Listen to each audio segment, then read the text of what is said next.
Mana ada putusan Dewan Etik, lembaga etik membatalkan putusan pengadilan, apalagi ini mahkamah.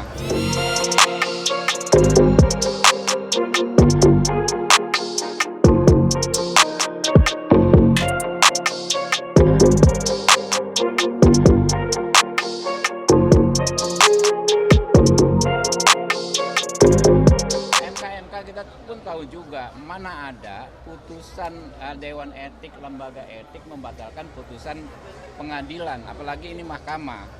Ya kan nggak ada gitu loh.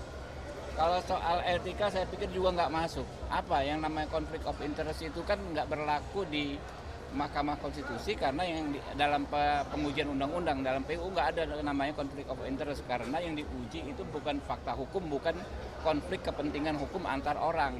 Tapi itu adalah erga omnes, peraturan perundang-undangan, norma peraturan perundang-undangan yang mengikat rakyat banyak. Saudara Saldi Isra sendiri, seorang hakim konstitusi menguji pasal, uji materi terkait pasal yang menguntungkan dirinya seorang diri.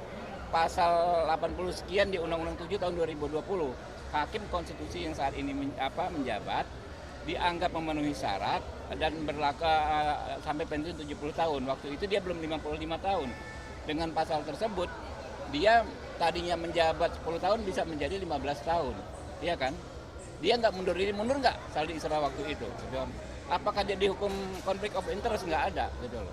Jadi kalau nanti Anwar Usman dipermasalahkan konflik of interest, Saldi Isra harusnya juga dipersoalkan. Lebih parah kalau Anwar Usman cuma terkait dengan anak dari ponakan dari istrinya. Kalau ini dirinya sendiri gitu loh. Dan sudah beberapa kali Mahkamah Konstitusi mengadili perkara tentang Mahkamah Konstitusi sendiri. Apakah konflik of interest? Semua hakim MK, menurut saya hampir semua MK beberapa periode ini, termasuk Pak Jimli sendiri, setahu saya pernah mengadili uji materi terkait Mahkamah Konstitusi.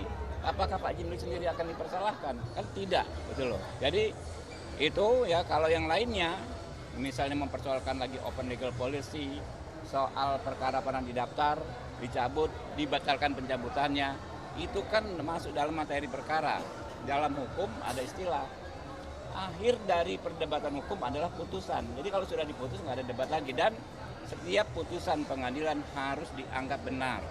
Itu hal mendasar, prinsip mendasar dalam bidang hukum. Jadi kalau pertanyaannya apakah kita khawatir putusan MK dibatalkan, tidak mungkin secara akal sehat, ya.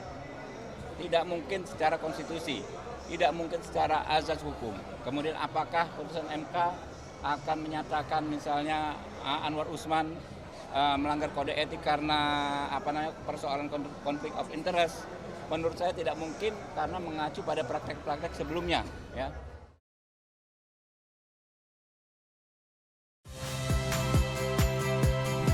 Saya Agin Fridianto. Saksikan terus program-program Kompas TV melalui siaran digital, pay TV, dan media streaming lain. Kompas TV, independen, terpercaya.